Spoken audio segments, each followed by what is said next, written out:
Ahí te dejo en San Quilmas, ¿eh? Dale, gas.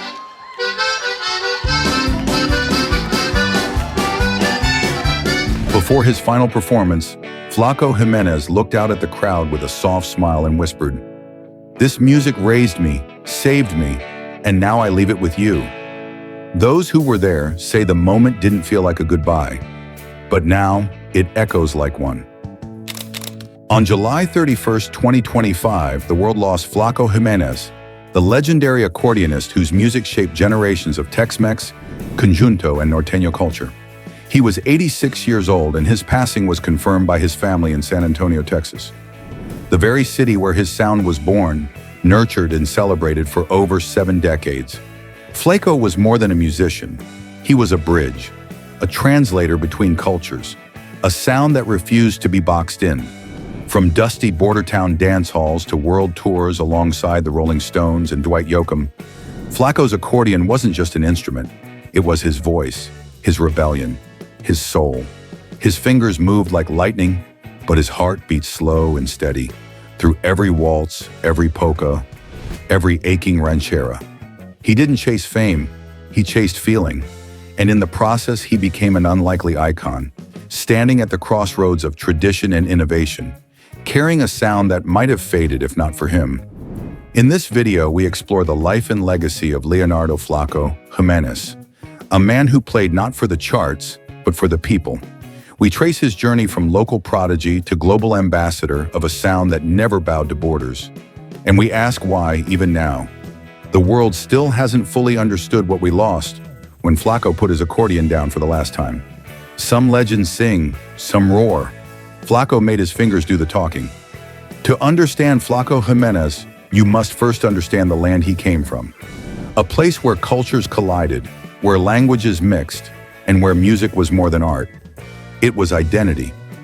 Born on March 11, 1939 in San Antonio, Texas, Flaco entered a world that was both proud and marginalized, both vibrant and ignored by the mainstream.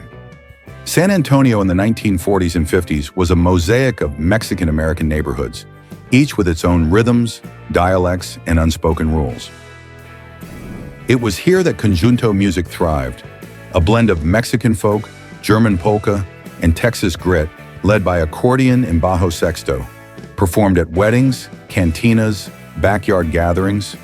It wasn't commercial, it was communal. And Flaco, born Leonardo Jiménez, didn't just inherit that sound, he inherited its burden. His father, Santiago Jimenez Sr., was already a pioneering figure in Conjunto, one of the first to record the style. Music wasn't a hobby in the Jimenez household, it was survival, it was language, it was resistance. Flaco picked up the accordion at the age of 7. By 10, he was performing in public. But unlike many young talents, Flaco never mimicked. He absorbed. He listened to polka, to blues, to rock, to country. He heard boundaries and immediately ignored them. This refusal to play by cultural rules would become his signature. While the world tried to separate music by race, language, or geography, Flaco moved through all of it with the same instrument in his hands. And that's where the deeper theme begins to form, bridging through sound. In the 1960s and 70s, when English-language rock and country were dominating, Flaco carved out a niche that no one else even saw. He wasn't asking for permission to collaborate. He was simply showing up and elevating everything around him, from recording with Doug Sahm and the Sir Douglas Quintet, to standing beside Cooder on world music projects, to bringing the accordion into spaces it had never been before. But success came slowly. The mainstream music industry didn't know what to do with a Mexican-American accordionist who didn't fit neatly into their marketing boxes. Still, Flaco played honky-tonks, folk festivals, cross-border radio stations. His music spread not through charts, but through heart. In time, those in the industry began to recognize what audiences had always known, that Flaco was not a curiosity. He was a cornerstone. He wasn't world music. He was local, global, eternal. By the 1980s and 90s, he had become a go-to collaborator for stars who wanted authenticity, edge, and soul. He worked with Linda Ronstadt, the Rolling Stones, Emmylou Harris, and Dwight Yoakam, not as a background player, but as a featured presence. His accordion gave their music teeth, texture, truth. But even as his fame grew, Flaco stayed rooted. He never left San Antonio. He never stopped playing for his people. He played international festivals, then returned to local weddings. He performed at the White House, then at neighborhood cookouts. Always humble, always home. The theme of Flaco's story is not just musical innovation, it's cultural defiance. He didn't become great by stepping into the mainstream. He made the mainstream step toward him, and in doing so, he didn't just protect a genre, he expanded it. He carried a border sound across borders, and in every note, he asked the same quiet question: why divide what was always meant to be shared? Flaco Jimenez's rise wasn't sudden. It didn't come with a breakout hit or a viral performance. It was a slow, persistent swell, like a melody you hear as a child that keeps returning in new forms, deeper, richer, more powerful each time. By the late 1950s, Flaco was already a fixture in the Texas Conjunto scene. He recorded his first songs as a teenager, cutting raw, emotional tracks that captured the energy of border life, the migration, the hardship, the celebration. These were songs not built for radio, but for life. People didn't just listen to Flaco, they danced, cried, healed with him. Still, for decades, his recognition remained largely regional. Mainstream American radio didn't play Spanish-language songs. Accordion music was dismissed as background noise. And yet Flaco kept playing. He performed tirelessly across South Texas, often in small bars and festivals, where the stage was barely big enough to hold him and his band. He wasn't chasing stardom, he was preserving something sacred. Then came the 1970s. That's when everything started to shift. Flaco began collaborating with Doug Sahm, the Tex-Mex rock pioneer, who understood what Flaco was doing and wanted to amplify it. Their collaborations, especially with the Sir Douglas Quintet, pushed Conjunto into new territory, blending rock, country, blues, and Tejano into a sound that confused record labels but electrified fans. It was through Doug Sahm that Flaco met Cooder, the American guitarist and producer known for bridging cultures through music. In 1976, Flaco played on Chicken Skin Music, one of Cooder's most eclectic and critically acclaimed albums. Suddenly, critics outside Texas were taking notice. Flaco's name began appearing in Rolling Stone, in liner notes, in the conversations of musicians looking to expand their sound. But Flaco didn't abandon his roots. Even as his collaborations grew more high-profile, he continued releasing his own albums. Honest, unvarnished records that stayed true to the pulse of the border. His 1986 album, I Te Dejo in San Antonio, named after one of his father's classic songs, won him his first Grammy Award. It was a quiet victory for him and for Conjunto music as a whole. In the 1990s, the recognition reached another level. Flaco joined the Texas Tornadoes, a supergroup formed with Sam, Freddie Fender, and Augie Myers. Their sound was a riot of cultures: country twang, Spanish verses, blues riffs, and polka rhythms all colliding into something joyful and defiant. The band brought Flaco to bigger stages, more awards, and wider acclaim. But even surrounded by legends, he never played for attention. He played for the song. In 1992, he recorded with the Rolling Stones on Voodoo Lounge. In 1994, he was featured on Dwight Yoakam's 1,000 Miles from Nowhere. His accordion, unmistakable and piercing, became a signature of truth, a reminder that the roots of American music stretch deeper, wider, and far more south than most people realize. Still, through it all, Flaco never stopped showing up for his community.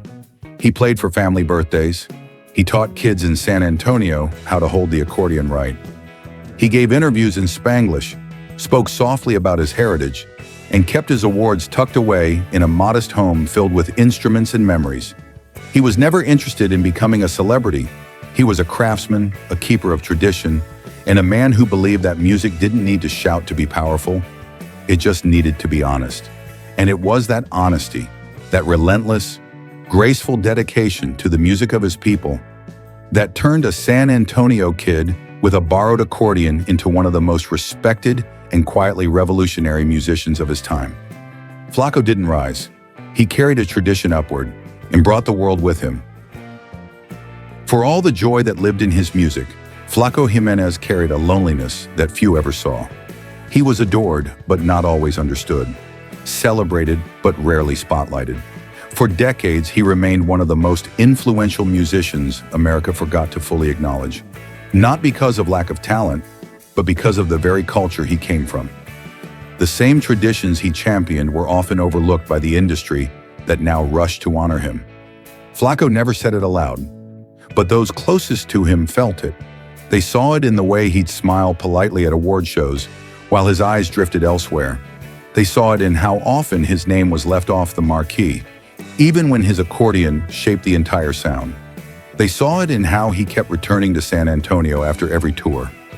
Not just out of love, but to stay grounded, to protect a part of himself that the spotlight never really wanted. He had lost people along the way.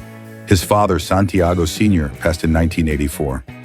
Flaco rarely spoke about it in public, but at private shows he would sometimes pause before playing Ay Te Dejo in San Antonio, as if waiting for someone to enter the room who never would. Doug Sam, his longtime collaborator and kindred spirit in Musical Rebellion, died in 1999. After that, Flaco became quieter. The interviews became less frequent, the laughter on stage a little more reserved, and yet he never stopped playing. Even when arthritis began to take its toll on his fingers. Even when touring became physically difficult. Even when newer generations forgot his name but sampled his style, Flaco kept showing up. At community events, at family reunions, at quiet festivals in towns no one else toured anymore. Because this music wasn't a career for him. It was inheritance. It was resistance. It was what he had left. In 2015, Flaco was awarded the National Heritage Fellowship, America's highest honor in folk and traditional arts. It was a moment of overdue recognition, but even then, it didn't change how the industry viewed him. He wasn't a brand. He wasn't a social media moment. He was a master of a genre many in power still didn't understand. Behind the scenes, Flaco remained generous but guarded. He taught young artists but warned them gently about chasing fame. He said yes to collaborations, but no to anything that felt hollow. In one rare interview, he admitted, "Sometimes they bring me in because they want the sound, not the story. But the story is where the truth is." As he aged, Flaco grew more selective. He spent more time at home, more time with family. He watched the world change, watched genres bend and break, watched the accordion return in waves through pop, rock, and electronic music, often uncredited, often stripped of its roots. And yet, there was no bitterness in him, only clarity. He had done his part. He had kept the flame alive when no one else would. He had brought Conjunto into places it had never dared to go. Carnegie Hall, the Grammys, the White House, and the hearts of listeners who didn't even speak his language. On July 31st, 2025, that flame finally dimmed.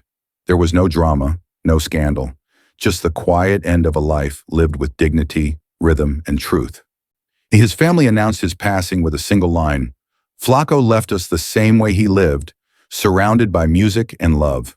The tributes were immediate, from Los Lobos to Linda Ronstadt, from Tejano legends to Nashville outsiders. Everyone had a Flaco story. Everyone had a track he transformed. Everyone had a moment when his accordion made them feel something they didn't expect. But as the hashtags faded and the headlines moved on, one question remained. Why did it take his death for the world to realize he had always been there? Flaco Jiménez didn't just carry tradition, he carried it across decades of indifference. He carried it into rooms where he wasn't invited, and he did it with grace, humor, and a sound that will echo far beyond the silence he left behind. At Legends and Secrets, we believe Flaco Jiménez was never truly given the stage he deserved. Not because he lacked greatness, but because greatness that comes quietly is so often overlooked. In an industry that rewards spectacle, Flaco chose soul. While others chased hits, he chased history. And while the world often watched from a distance, he kept playing. Not for fame, but for something far more enduring. Flaco's legacy isn't just in the albums or even in the awards. It's in the way he made people move. It's in the way he made languages blend, generations dance, and borders disappear. He didn't just play the accordion, he played memory, he played emotion, he played identity, and that's what makes his story so heartbreaking. Because despite decades of innovation, collaboration, and mastery, Flaco Jiménez remained a legend most people only discovered once he was gone.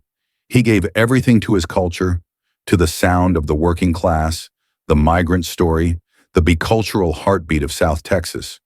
And too often that gift was treated as background, an exotic flourish, a borrowed mood.